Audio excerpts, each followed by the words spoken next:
I felt like Hollywood is just spineless, en masse. Jim Carrey is not mincing words when it comes to his thoughts on Will Smith slapping Chris Rock at the Oscars. The Sonic the Hedgehog 2 actor spoke out about the incident. Over the years, whispers from film sets have moved round about Jim Carrey's approach to other actors. Several names have surfaced in the Hollywood industry pointing to actors the comedy legend found more challenging to work with than anyone would have expected.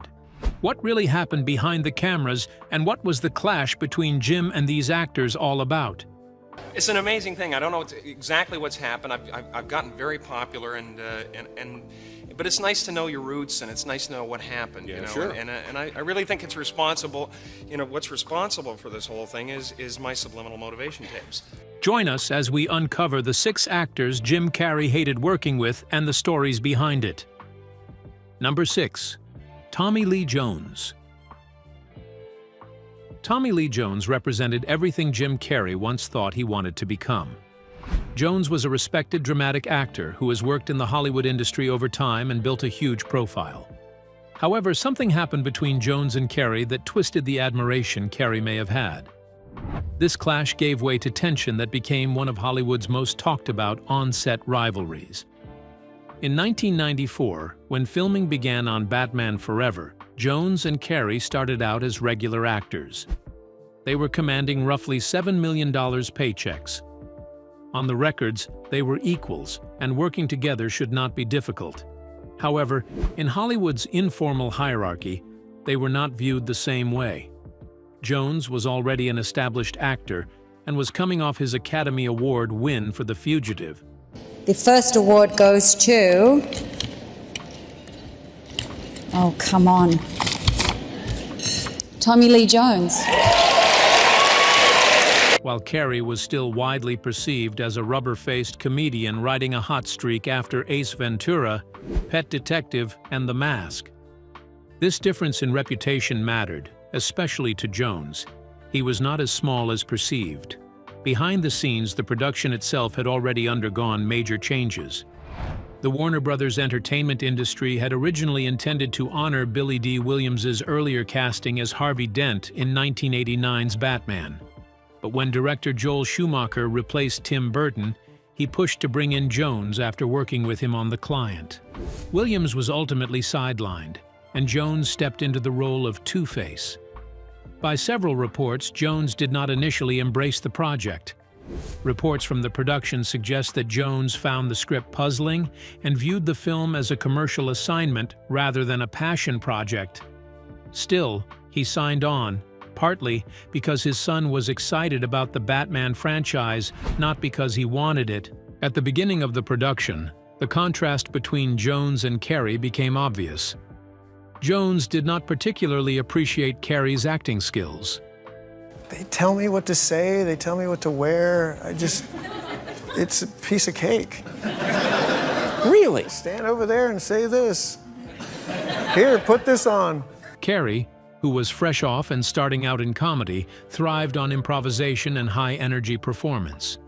Jones, known for disciplined, naturalistic acting, preferred strict adherence to the script and a more restrained tone. This reflected an opposite side of action between them. The clash between the two actors started after Carrey spotted Jones during filming dining at a restaurant near the Warner Brothers lot in Burbank.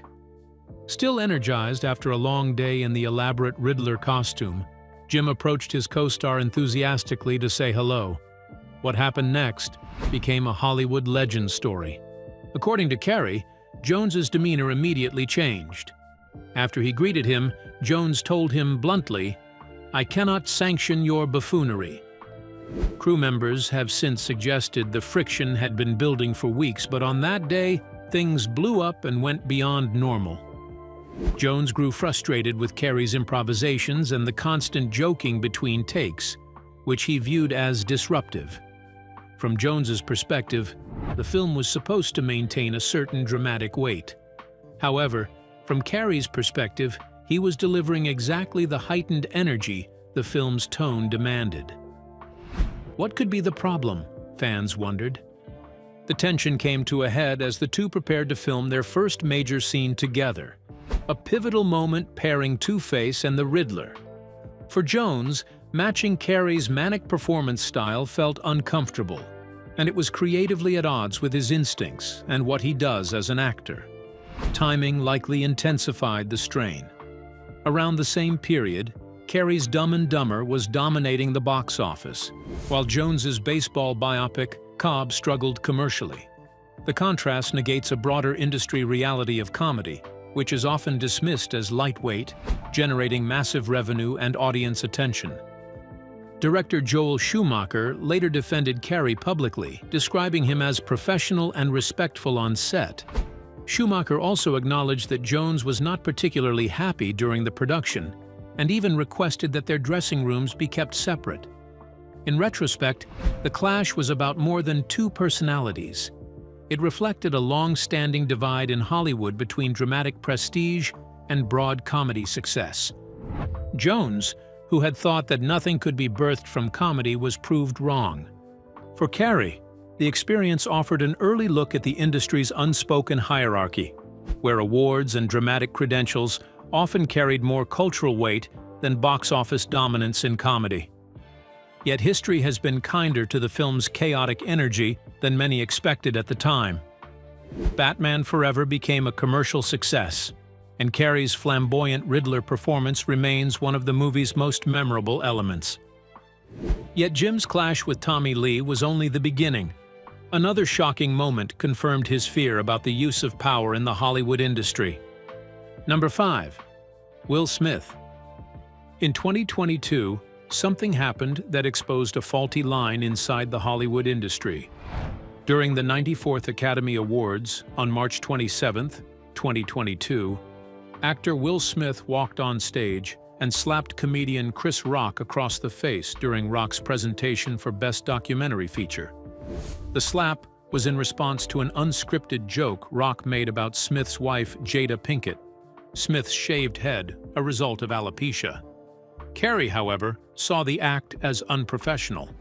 He publicly said he was less shocked by the act itself than by what followed. In interviews the next day, Carrey framed the incident as evidence of what he views as Hollywood's long-standing double standard around celebrity power. Speaking on television, he said he was sickened by the standing ovation Will Smith received later that evening after winning Best Actor. To Carrey, the applause sent the wrong message about accountability in the entertainment industry. Smith did, in fact, remain in the theater and later accepted the Oscar.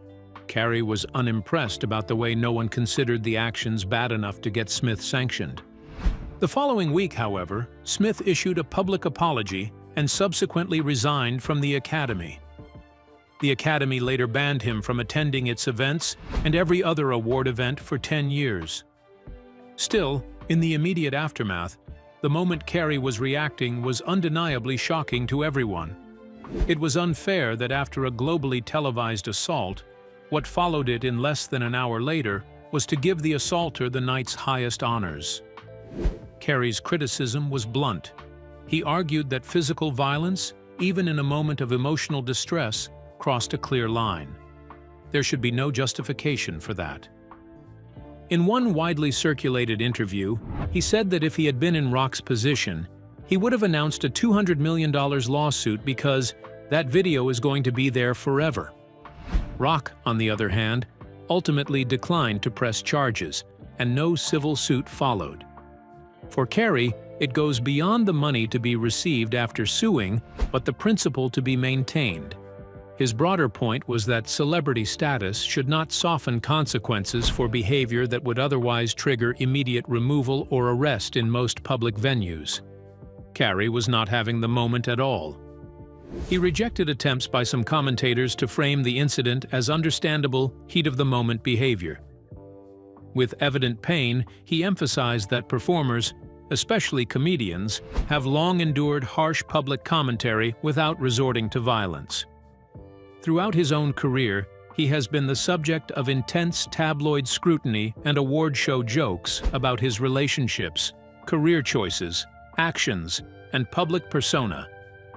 In his view, the professional norm in entertainment has always been to absorb criticism verbally, not physically. Will Smith had crossed the line. However, Not everyone agreed with his stance. Online critics quickly resurfaced a controversial moment from the 1997 MTV Movie Awards when Carrey kissed Alicia Silverstone on stage without prior consent, arguing that his own history complicated his moral authority. They called him a hypocrite and accused him of doubling the standards. The pushback illustrated how quickly public debates about celebrity conduct can broaden into wider character judgments. Even so, Carrey's comments tapped into a larger industry conversation about fame. Some observers shared his concern about inconsistent standards. Others felt his response lacked empathy for the emotional context surrounding Smith's actions, considering that Rock was the first to cross the line. What is clear is that the Oscars incident reinforced a critique Carrey has voiced for years, that modern celebrity culture often blurs the line between admiration and exemption. He has repeatedly questioned whether fame itself has become overvalued relative to craft, discipline, or character. That skepticism became especially visible in 2017 when Carrey attended a high-profile fashion event and delivered an impromptu critique of celebrity worship on the red carpet. Asked about celebrating icons, he responded with philosophical bluntness, questioning the idea that public figures should be elevated simply for being famous. Seen in that broader context, Carrey's reaction to the Oscars was consistent with his long-running discomfort with what he views as performative morality in Hollywood.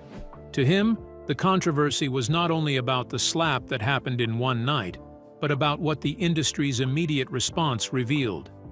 After witnessing the Oscars scandal by Will Smith, the next person showed how celebrities violate the creative work standards and ethics. Number 4. Shia LaBeouf. By late 2013, a very public controversy involving Shia LaBeouf had become a flashpoint in the Hollywood industry about originality and celebrity behavior. For critics like Jim Carrey, the episode seemed to confirm long-standing concerns about a culture that sometimes rewards visibility more than discipline, just like his opinion of the Kardashians. The sequence began in December 2013 when fans noticed striking similarities between LaBeouf's short film HowardCantor.com and a 2007 comic by Daniel Clowes, titled Justin M. Damiano. The structure, the characters, the dialogues and the elements showed and mirrored Daniel Clowes' work. Online comparisons spread quickly, and within days the film was widely described as plagiarized. LaBeouf initially removed the film from the internet and issued an apology on social media for copying his work. However, the situation escalated when observers discovered that portions of his apology itself were not written by him, and it looked copied from another post. Additional scrutiny followed. Critics pointed to earlier LaBeouf comic projects that appeared to echo passages from writers including Charles Bukowski. While not every allegation carried equal weight, this particular one damaged LaBeouf's credibility. Just to make matters even worse, he came under fire again for lifting an entire tweet from Gucci Mane about drug addiction and skywriting without quoting or crediting the rapper. On January 10, 2014, amid mounting backlash, LaBeouf tweeted that he was retiring from all public life. The announcement was widely interpreted as reactive damage control rather than a permanent withdrawal. 2 days later, the controversy spilled onto a major awards stage. At the Golden Globe Awards, Carrey delivered a pointed but brief joke while presenting. Referencing the famous theatrical line, "Dying is easy, comedy is hard," he added, "I believe it was Shia LaBeouf who said that, so young, so wise," before trailing off for comedic effect. The audience laughed, and the moment quickly circulated online.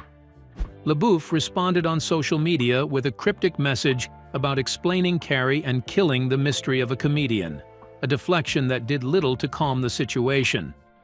What turned the exchange into a genuine feud, however, came next. Shortly after the Globes, LaBeouf posted a YouTube link featuring music by the Jane Carrey Band, the project led by Carrey's daughter, Jane Carrey. He paired the post with a hostile caption referencing tabloid allegations about Carrey's past. The move was widely criticized because it dragged a family member who had not participated in the dispute into a public conflict. Within about half an hour, LaBeouf deleted the message and issued a follow-up tweet acknowledging Carrey's involvement in his daughter's life and apologizing to both parents. The rapid removal of the post showed that LaBeouf knew that the post had crossed a line. However, the broader plagiarism controversy continued to shadow LaBeouf's public image for months. Media outlets documented multiple instances where his statements, performance art pieces, or promotional materials appeared to borrow heavily from existing sources. In February 2014, he appeared at the Berlin Film Festival wearing a paper bag over his head reading, "I am not famous anymore," a performance widely interpreted as commentary on the scandal. After the apology, the two men did not sustain an extended public feud. Over time, attention shifted away from the incident as LaBeouf pursued other acting and performance projects. Still, the controversy remains a revealing snapshot of the early 2010 media environment. While LaBeouf's activity was a show of unethical behavior, Jim Carrey was unimpressed by how visibility was rewarded over substance for the Kardashians. Number 3. The Kardashians. For years, Jim Carrey has been openly skeptical of celebrity culture. But this time, his target was on the rise of the Kardashian brand. To him, their brand of fame reflects a broader shift in Hollywood industry and popular culture, one where visibility can outweigh traditional measures of artistic achievement. Carrey has never framed his critique as a personal attack on individual members of the Kardashian family. Rather, his comments have focused on what their success represents within the modern media ecosystem. His comments went deeper about the power of reality television and social media amplification. The Kardashians' story began in earnest with the debut of Keeping Up with the Kardashians in 2007, an American reality series. The series focused more on the personal and professional lives of the Kardashians. Over the following decade, the family, led publicly by figures like Kim Kardashian, built a sprawling business empire spanning fashion, cosmetics, mobile apps, and several endorsement deals. It was obvious that regardless of one's opinion of their work, the family had already built something and demonstrated a sophisticated understanding of modern attention and what the public wants. However, Carrey's discomfort with that model became especially visible in 2017. This was during a widely shared red carpet interview at the Harper's Bazaar Icons Party during the New York Fashion Week. He expanded on similar themes in later interviews, including reflections tied to the anniversary of The Truman Show, the satirical film that predicted the blurring of reality and entertainment. In that film, Carrey played a man unknowingly living inside a constructed television world, a premise that, in retrospect, feels eerily aligned with the rise of influencer culture and reality TV celebrity. From Carrey's perspective, the Kardashian model illustrates how willingly audiences now participate in curated, highly managed public lives. Critically, media scholars often note that the Kardashians' success was not accidental. Their rise coincided with the explosion of digital platforms that reward constant visibility and direct fan engagement. In that sense, they were early and effective adopters of a system that now dominates entertainment marketing. Still, Carrey's broader philosophical objection remains consistent. Carrey worries that the cultural definition of achievement has shifted. In multiple public appearances, he has argued that celebrity status can sometimes become detached from traditional measures of artistic or intellectual contribution. However, as always, not everyone agrees with his framing.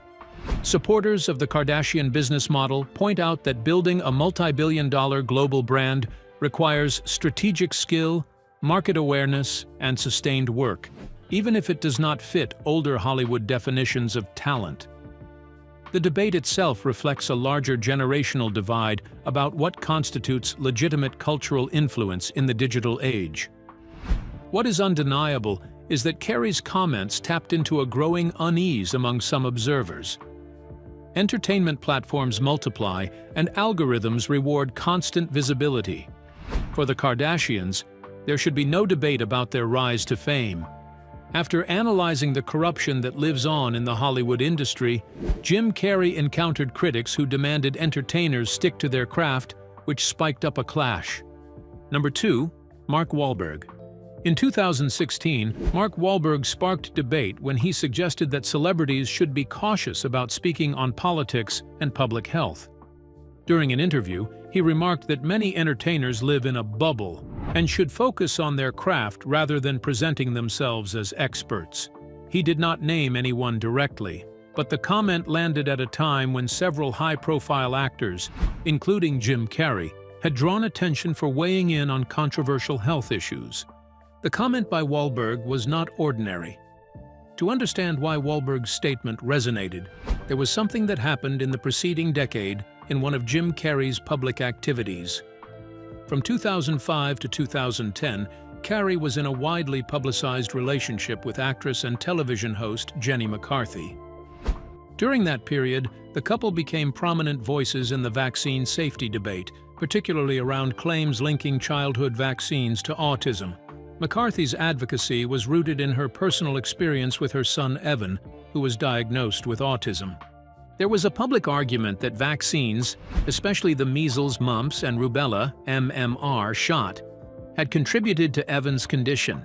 The first shot of measles, mumps, rubella, varicella vaccines, those come at the age of 12 to 15 months. By the mid-2000s, extensive research by health organizations had found no causal link between vaccines and autism.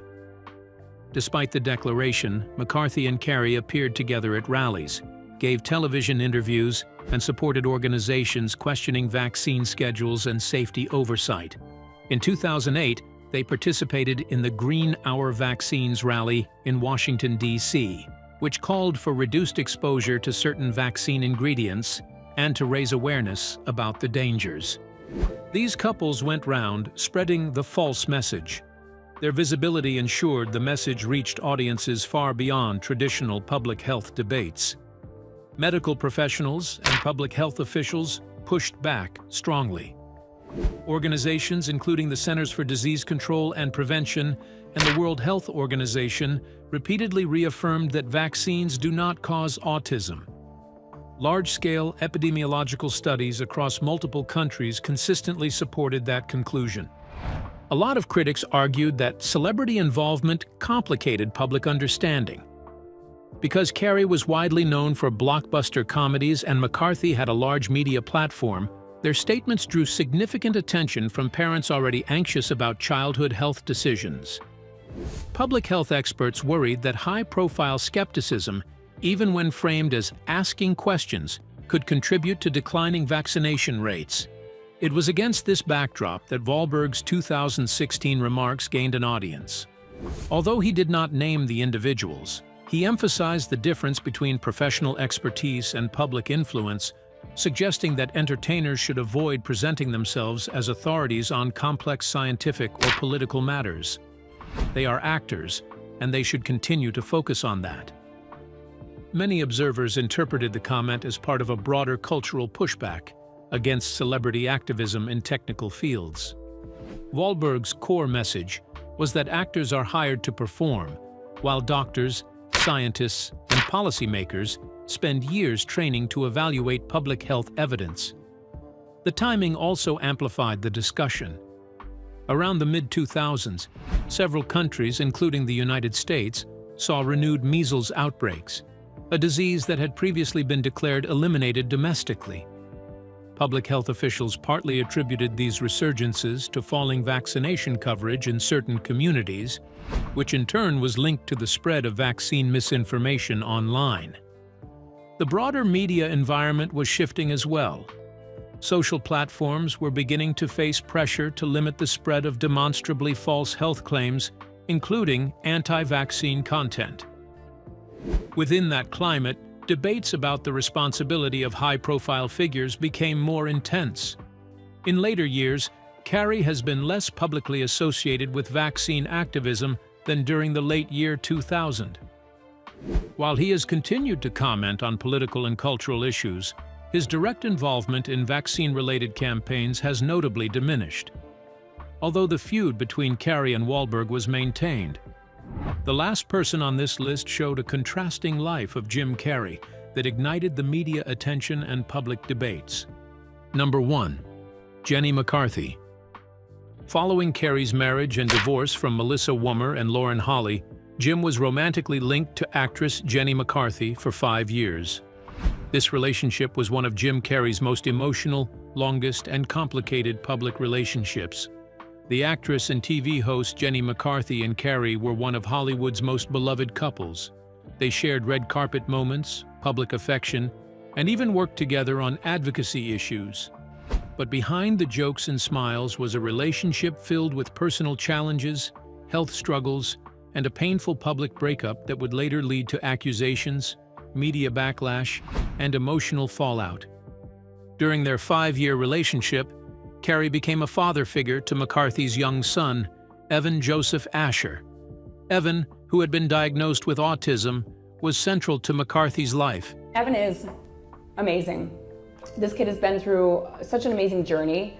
He was diagnosed with autism in 2005. And eventually to Carrey's as well. McCarthy often praised Carrey for his connection with Evan. At one point, the bond between the three of them seemed unbreakable. But things weren't always easy behind the scenes. Carrey was privately battling long-term depression, something he had spoken about publicly before. He described it as a constant low-level despair. He had used Prozac for years, but eventually stopped because he felt like it just numbed everything. This mental health struggle, combined with the pressures of fame, played a role in the couple's eventual split. When Carrey and McCarthy broke up in 2010, both kept their statements kind and respectful. Carrey tweeted, "I'm grateful for the many blessings we've shared, and I wish her the very best." McCarthy also mentioned it in one of her writings. "I will stay committed to Jane Carrey and will always keep Jim as a leading man in my heart." For a while, it seemed like they had parted on good terms. However, the peace didn't last. In 2012, McCarthy appeared on The Howard Stern Show and revealed that Evan was having a hard time after the breakup. She said Carrey had cut off all contact with her son and that Evan still asked about him regularly. "I've tried to ask Jim numerous times to see Evan because my son still asks." She said, "It's hard. He's been in therapy. It's a process. He's working on it." Being compounded with that, the seizures, and then the autism diagnosis. Carrey, through his publicist, responded with a short but emotional statement. "I will always do what I believe is in the best interest of Evan's well-being." He said, "It's unfortunate that Evan's privacy is not being considered. I love Evan very much and will miss him always." The situation triggered a lot of debates from the public.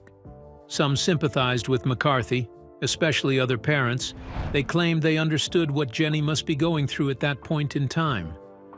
Others felt that Carrey had the right to step away completely after the breakup. What made it worse was how the media jumped on the story, digging into rumors about Carrey's depression, odd habits, and whether McCarthy had signed a silence agreement in exchange for financial support. Nothing was confirmed, but the gossip only added to the tension. Adding another layer to their already complicated history was their shared involvement in the anti-vaccine movement. Their activism was widely criticized after the breakup ended by the medical community for spreading misinformation. Many believed their influence as celebrities made the situation worse, especially since the link between vaccines and autism had already been scientifically disproven. By 2014, the dust had started to settle. McCarthy in later interviews said that she and Carrey had become friends again and even defended him when others like Shia LaBeouf attacked him. She also continued to let Evan watch Carrey's movies, saying that she still had love for her ex. Their relationship, once seen as playful and romantic, ended with real-life complications that affected not just the couple, but a child caught in the middle. The public breakup and the emotional accusations made this one of Carrey's most deeply personal and widely discussed feuds. Which of these clashes surprised you the most? Do you think these conflicts were just personality clashes, Or do they reveal something deeper about how Hollywood really works? Share your thoughts with us in the comments section. Remember to like, share, and subscribe for more. Also, click the next video showing on your screen. You will enjoy it.